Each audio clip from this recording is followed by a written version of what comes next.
Right నగర శాంతి భద్రతలపై CP Anand మాట్లాడుతున్నారు. ఇప్పుడు లైవ్ చూద్దాం.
సార్ ఇప్పటికే సింగిల్ బెంచ్ అల్లు అర్జున్కి ఇంటర్వ్యూ బెయిల్ మంజూరు చేసింది. మళ్ళీ అప్పీల్ పిటిషన్ వేసే అవకాశం ఉందంటారా సార్? ఇక్కడ సునీల్ సార్ స్వామి ఇక్కడ ఇప్పటికే సింగిల్ బెంచ్ అల్లు అర్జున్కి ఇంటర్వ్యూ బెయిల్ గ్రాంట్ చేసింది, అంటే మధ్యంతర బెయిల్ ఇచ్చింది. దీన్ని అప్పీల్ చేసే అవకాశం ఉందా? మళ్ళీ దాని గురించి ఏమీ కమెంట్ చేయలేము, స్పందించలేము. It's part of investigation. మేము ఏదైతే అనుకున్నామో, ఏదైతే లీగల్ అడ్వైస్ తీసుకొని చేయదలుచుకున్నామో మేము బయట పెట్టలేము. మేము వచ్చే రోజుల్లో మీకే తెలుసు. సార్ ఇది బాధిత కుటుంబాన్ని ఇప్పుడు ఇది చూసిన తర్వాత ఇక మీకు అర్థమైపోయింది కదా. అంటే మీరు అక్కడ ఆ విజువల్స్ లో అల్లు అర్జున్ కలిసిన వీడియోస్ లేదా సిపి అంటే డైరెక్ట్ వెళ్ళి కూర్చున్నప్పుడు పోలీస్ డిపార్ట్మెంట్ వెళ్ళి కూర్చొని మాట్లాడిన వీడియోస్ లేవా సార్? విజువల్స్ అది దొరకలేదు, ట్రై చేసాం. కానీ అప్పుడు జరిగిన ఎస్హెచ్ఓ ఏసీపీ ఇక్కడ సార్ ఇది ఇప్పుడు బాధిత కుటుంబాన్ని sir Suresh sir big team ఇక్కడ సార్ బాధిత కుటుంబాన్ని అల్లు అర్జున్ టీం గానీ మైత్రి మూవీస్ టీం గానీ బెదిరింపులకు దిగిందా, లేకుంటే వాళ్ళని బయటికి వచ్చి మాట్లాడొద్దు అని చెప్పేసి కూడా బెదిరించారని చెప్పేసి కూడా తెలుస్తుంది. దీనిపైన మీకు ఆ కుటుంబ సభ్యులు ఏమైనా ఫిర్యాదు చేశారా? మీరు వెళ్ళి కలిసినప్పుడు ఆ విషయం ఏమని చెప్పారా సార్ మీకు? No comments.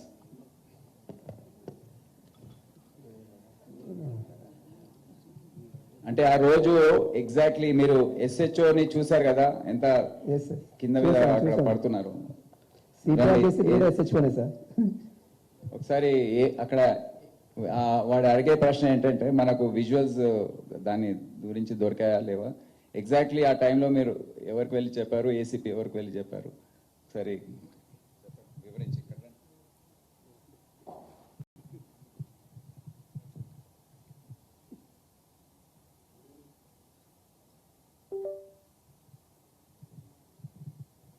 Good evening all officers sir. Thank you sir.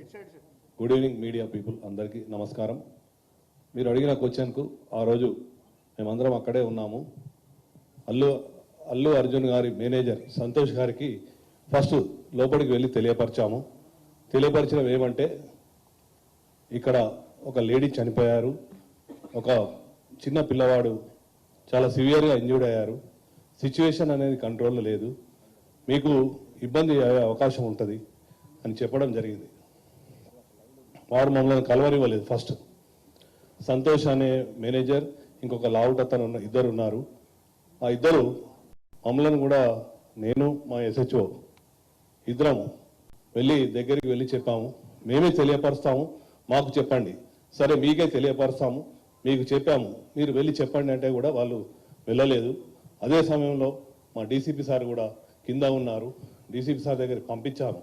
పంపించిన తర్వాత DCP సార్ చెప్పారు, you go state to Allu Arjun and you tell him. అంటే నేను దగ్గరికి వెళ్ళాను, నెట్టుకుంటా వాళ్ళను పక్కకు జరిపేశాను. అల్లు అర్జున్ దగ్గరికి వెళ్ళి అతనికి చెప్పాను చెవిలో, ఏమని, ఇక్కడ ఒక అమ్మాయి లేడీ చనిపోయింది, ఒక అబ్బాయి అతను ప్రాణాపాయ స్థితిలో ఉన్న, మీ గురించి లిబరేటరీ కదా, మా ఆఫీసర్స్ అందరూ మీకు క్రౌడ్ను పక్కా జరిపి మీకు రూట్ క్లియర్ చేశారు, దయచేసి మీరు ఇళ్ళకెళ్ళి ఖాళీ చేయండి అంటే నేను సినిమా చూసినాకనే వెళ్తానని చెప్పాను. అప్పుడు మళ్ళీ మా సార్కి చెప్పాము, సారు మేము కలిసి లోపలికి వచ్చాము, 10-15 minutes టైం ఇచ్చాము, తర్వాత బయటకు తీసుకొచ్చాము. అది జరిగింది వాస్తవంగా. Thank you sir. మనం ఎంట్రీ అయ్యే వీడియోస్, మేము వీడియోస్ గురించి ట్రై చేశాము, మేము ఎంట్రీ అయ్యే వీడియోస్ ఉన్నాయి లోపల.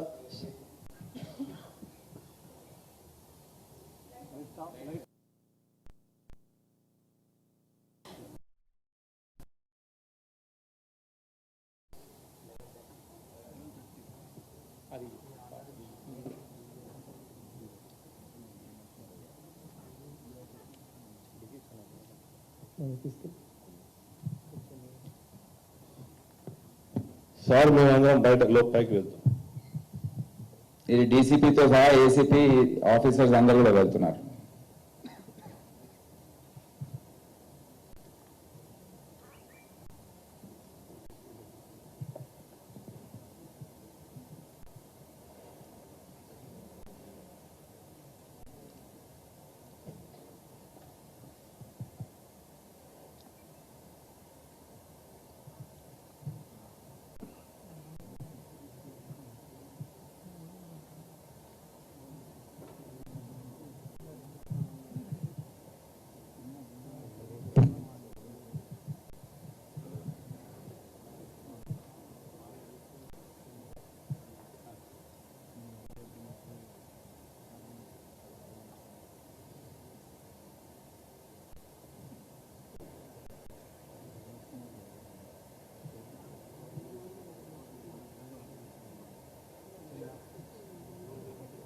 ఇది లాస్ట్ లో అరౌండ్ 12 o'clock.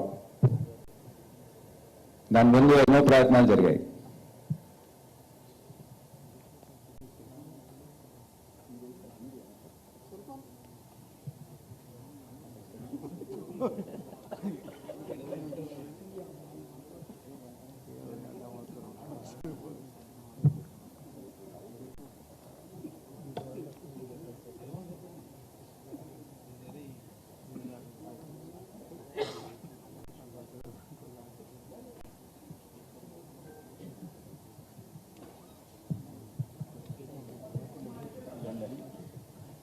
అంతే సార్. సార్ సార్ ఒక డౌట్ సార్, ఇందులో నాగార్జున సార్ ఈటీవీ ఇక్కడ రైట్, మీకు రైట్ లో సార్, రైట్ ఇక్కడ రైట్ లో సార్. సార్ సార్ ఒక చిన్న డౌట్ ఇందులో సార్, మీరు SSOకి వాళ్ళు సంధ్యా థియేటర్ యాజమాన్యం అల్లు అర్జున్ వస్తున్నారు ప్రీమియర్ షోక్ అని చెప్పేసి లెటర్ రాశారు.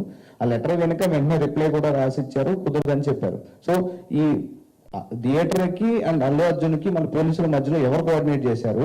ఈ రిజెక్ట్ చేశారన్న విషయాన్ని అల్లు అర్జున్ కి వీళ్ళు చెప్పలేదా, లేకపోతే ఎవరు దీనికి చెప్పకుండా వదిలేశారా సార్? అది మా పని ఎట్లా అవుతుందండి? మీరు వాళ్ళని అడగాలి కదా, థియేటర్ వాళ్ళని. వాళ్ళు అప్లై చేశారు, రిజెక్ట్ చేశారు. అక్కడ SHO ఉన్నాడు, చెప్పండి. ఇక్కడ రండి. ఇక్కడ రా.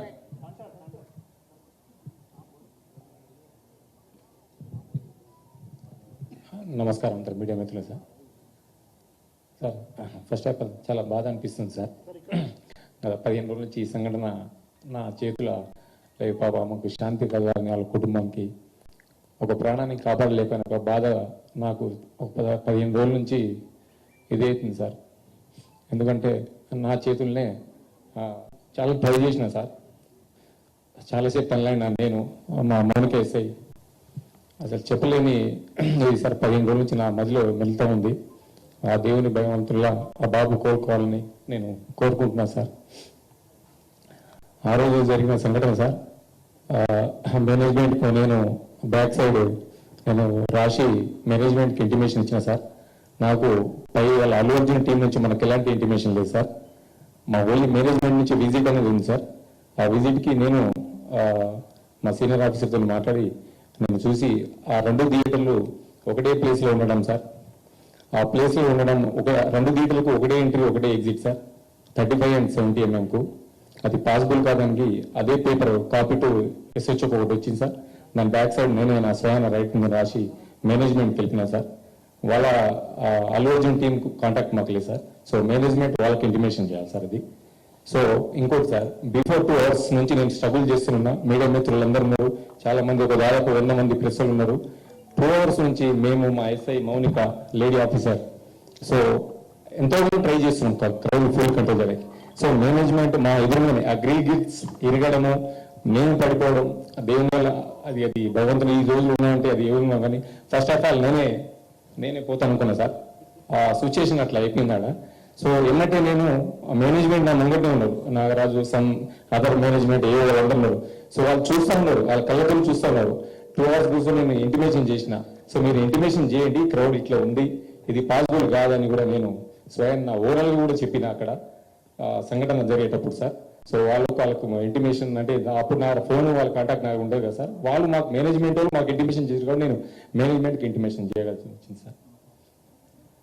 సార్ అల్లు అర్జున్ మాత్రమే కాదు సార్, అల్లు అర్జున్ మాత్రమే నేను వస్తున్నట్లు చాలా క్లియర్ గా నేను పర్మిషన్ తీసుకున్నానని అల్లు అర్జున్ చెప్తున్నారు సార్. ఇక్కడ ఇప్పుడు దీని మీద ఇంకా ఫర్దర్ క్వశ్చన్స్ వద్దు, ఇంకా ఆన్సర్స్ వద్దు. మీరు అంతా చూశారు, ఇక మీకు ఎటువంటి మనసు ఉందో దాన్ని బట్టి మీరు దీన్ని అర్థం చేసుకోండి సార్. 1 last question sir. ఇది ప్రజల ముందు ఇది వెళ్తుంది. ఎవరికైతే కనీస జ్ఞానం ఉంటుందో వారికి అర్థమైపోతుంది ఏం జరిగిందో. సార్ ఇక్కడ థియేటర్కి 12వ తారీఖు నోటీసులు ఇచ్చారు. 22వ తారీఖు కల్లా దీన్ని క్లోజ్ చేసి మీరు వివరణ అనుకోవారు. సో 10 రోజుల్లో వివరణ అనుకోవారు. ఈ రోజు దాదాపు వివరణ ఇచ్చారు సార్. దీన్ని సీజ్ అయిపోతున్నారు. తొందర ఎందుకు, మీరు చూస్తా ఉండండి ఏం జరుగుతుంది. సార్ కృష్ణ సార్ ఇది సందర్ థియేటర్ విషయంలో మీరు మీ పాత్ర, తర్వాత అల్లు అర్జున్ అరెస్ట్ చేయడం, ఆ తర్వాత మీరు సందర్ థియేటర్ యాక్షన్ తీసుకోవడం బాగుంది. ఈ సంచలనమైన కేసుల వ్యవహారంలో కొన్నింటి కేసులు, ఈ కేసులు పక్క పెట్టేస్తే కొన్ని కేసులలో కేవలం మీరు దర్యాప్తు చేయడం, FIR కేసులు నమోదైనాయి అని చెప్పేసి కొన్ని ఆరోపణలు ఉన్నాయి సార్. 2022 దేశవ్యాప్తంగా సంచలనం సృష్టించిన ఈ ఫేక్ ఎడ్యుకేషన్ సర్టిఫికేట్ కేసు, దీని మీద CCS వాళ్ళు సిట్ ఒకటి దర్యాప్తు చేసింది. 36/2002, 42/2002, 44/2002. ఇందులో కేవలం 36 కేసులో మాత్రమే ఎవరైతే కమిషన్ బేస్ లో సర్టిఫికేట్లు ఉంటారో 20 మందిని అరెస్ట్ చేసి ఛార్జ్ షీట్ వేశారు. ఈ 42, 44 కేసులు ఇప్పటివరకు ఛార్జ్ షీట్ నోచుకోలేదు. నిందితుల వ్యవహారం సంబంధించి వాళ్ళు దర్జాగా మళ్ళీ ఫేక్ సర్టిఫికేట్లు చేస్తున్నారన్న ఆరోపణలు ఉన్నాయి. 2 ఏళ్ళుగా ఎందుకు ఇది ఛార్జ్ షీట్ నోచుకోలేదో చెప్తారా సార్? ఏమో నేను ఒక 8 నెలల పాటు 10 నెలల పాటు నేను లేను. So Shweta will update you cases పరిస్థితి. కేసులో అంతకుముందు సిట్కి ACP లేనందుకు కొద్దిగా డిలే అయింది. అయితే ఈ కేసుని రివ్యూ చేసి ఆ మిగతా 2 కేసెస్ లో కూడా ఫైనల్ స్టేజ్ లో ఉంది. మాకు ఎప్పుడు ఈ ఫేక్ సర్టిఫికేట్ కేసు సిట్ కి సెపరేట్ గా రిఫర్ అవుతుంటే ఆ కేసెస్ లో ఉన్న అందరినీ కూడా ఇంక్లూడింగ్ ఎవ్రీ చిన్న పార్ట్ ఉన్నా కూడా డెఫినెట్లీ అందులో అరెస్ట్ చేయడం జరుగుతుంది. ఈ కేసు కూడా తొందరలోనే ఫైనల్ స్టేజెస్ లో తీసుకొచ్చి ఛార్జ్ షీట్ కూడా వేయడం జరుగుతుంది.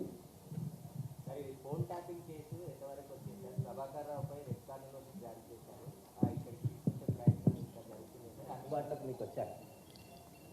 దాంట్లో ప్రయత్నాలు జరుగుతున్నాయి. ఎందుకంటే ఇది చాలా సుదీర్ఘమైన ప్రాసెస్. అది రెడ్ కార్నర్ నోటీస్, దానికి ఎన్నో కండిషన్స్ ఫుల్ఫిల్ కావాలి. సో దాంట్లో సిబిఐ కాదు, ministry of external affairs involve ఉంటుంది, US consulate, US embassy plus government of United States of America. So అందరితో లాజింగ్ జరుగుతుంది. వాళ్ళు కొన్ని క్లారిఫికేషన్స్ అడిగారు, 3 సార్లు అడిగారు, 3 సార్లు కూడా ఇవ్వడం జరిగింది. అది ప్రాసెస్లో ఉంది. మొన్న కూడా మా టీం వెళ్ళొచ్చింది ఢిల్లీకి. సో తొందరలో వాళ్ళు రెడ్ కార్నర్ నోటీస్ ఇష్యూ చేస్తారని అనుకుంటున్నాను. దాని తర్వాత అది ఫస్ట్ కండిషన్. దాని తర్వాత అది నెక్స్ట్ స్టేజ్కి ఎక్స్ట్రడిషన్ రిక్వెస్ట్ కానివ్వండి, ప్రొవిజనల్ అరెస్ట్ వారెంట్ కానివ్వండి, ఇవన్నీ కూడా వాళ్ళు జారీ చేయడానికి వీలు ఉంటుంది. లేదండి, అది మేము కూడా పేపర్లో చదివాం, కానీ అటువంటి మేము యుఎస్ కౌన్సిలర్ జనరల్ని అడగడం జరిగింది. వారికి కూడా ఎటువంటి సమాచారం దీని గురించి లేదు. సార్ ఇక్కడ రవి సార్, నమస్తే తెలంగాణ. ఇక ముందు sir cyber crime sir, online betting అనేది మన స్టేట్లో బ్యాన్ ఉంది సార్. ఆన్లైన్ బెట్టింగ్ మీద కొంతమంది ఇన్ఫ్లుయెన్సర్స్ అడ్వర్టైజ్మెంట్ చేస్తారు సార్. ఇలాంటివి మీ నోటీస్కి వచ్చినాయి, ఎలాంటి కేసులు చేసినా వాటి మీద ఏముంటుంది సార్? సార్ సేమ్ అదే దాని continuation sir. Ravi NTV sir. రీసెంట్గా ఇన్స్టాగ్రామ్ వేదిక కూడా చాలా మంది రోడ్ల మీద డబ్బులు వెదజల్లడం, మనీ హంట్ పేరుతో కొన్ని ప్లేసెస్లో మేము డబ్బులు దాచాం వెళ్ళి తెచ్చుకోండి అని చెప్పడం, లేకపోతే బసవతారకం క్యాన్సర్ హాస్పిటల్ దగ్గర ఒక్కొక్కరికి 2000 రూపాయల నోట్లు ఇస్తూ ఉంటాం. కానీ చివరికి వచ్చేసరికి మా టెలిగ్రామ్ యాప్లో మమ్మల్ని సబ్స్క్రైబ్ చేసుకోండి, లింక్ ద్వారా వెళ్ళండి అని చెప్పి బెట్టింగ్ యాప్స్ను ప్రమోట్ చేస్తున్నారు. అందులో చాలా మంది యంగ్స్టర్స్ ఎక్కువగా ఉంటున్నారు సార్. అవును, ఇటువంటివి చాలా జరుగుతున్నాయి, బాధాకరం. చాలా ఈ సిల్లీ యాక్షన్స్ అన్ని కూడా చేసి వీడియో పెట్టడం, అది వైరల్ కావడం, అదో పెద్ద న్యూసెన్స్ అయిపోయింది. ఏ పిచ్చి చేసైనా వైరల్ చేసుకోవడం, మరి ఇంకా ఎంత పిచ్చిగా ఉంటే అంత ఎక్కువ వైరల్ అవుతుంది. అదొకటి మన జనం తప్ప ఏంటో తెలియదు. సో ఇటువంటి జరుగుతున్నాయి. ఎక్కడైతే మేము పట్టుకోగలుగుతున్నామో ఇమ్మీడియట్ గా మా టీమ్స్ ఉన్నాయి. మేము ఒక social media action squad of Hyderabad అని ఫామ్ చేసాం. ఇటువంటి పిచ్చి చేష్టలు చేసినప్పుడు, చాలా అబ్యూజివ్ గా వేసినప్పుడు కూడా ఈ యాక్షన్ స్క్వాడ్ అనేది రంగంలో దిగి cyber crime police station coordination తో వారిని పట్టుకురావడం అంత జరుగుతుంది.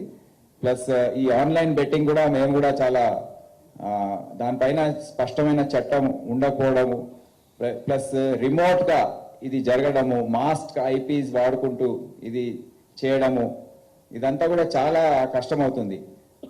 ఉదాహరణకు మేము రాజస్థాన్ మరియు గుజరాత్ నుండి సైబర్ క్రైమ్ డీసీపీ ఆధ్వర్యంలో టీమ్స్ వెళ్ళి వాళ్ళని తీసుకొచ్చే సందర్భంలో ఏదైతే కష్టాల్ని ఎదుర్కొన్నారో వాళ్ళు, అక్కడ లోకల్ పబ్లిక్, గ్రామస్తుల వాళ్ళ దాడులు, లోకల్ పోలీస్ సహాయ నిరాకరణ, ఇటువంటివన్నీ కూడా ఎదుర్కొని వీళ్ళని పట్టుకురావడం జరుగుతుంది.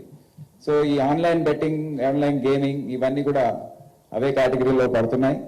It's is not at all easy to investigate these crimes. అందుకే నంబర్స్ పెరుగుతా ఉన్నాయి. కానీ మేము ఈ సంవత్సరం దాదాపు 526 మందిని అరెస్ట్ చేశారు సైబర్ క్రైమ్ పోలీస్ స్టేషన్ ద్వారా. కవిత, మీరేమైనా దీని గురించి చెప్పదలుచుకున్నారా?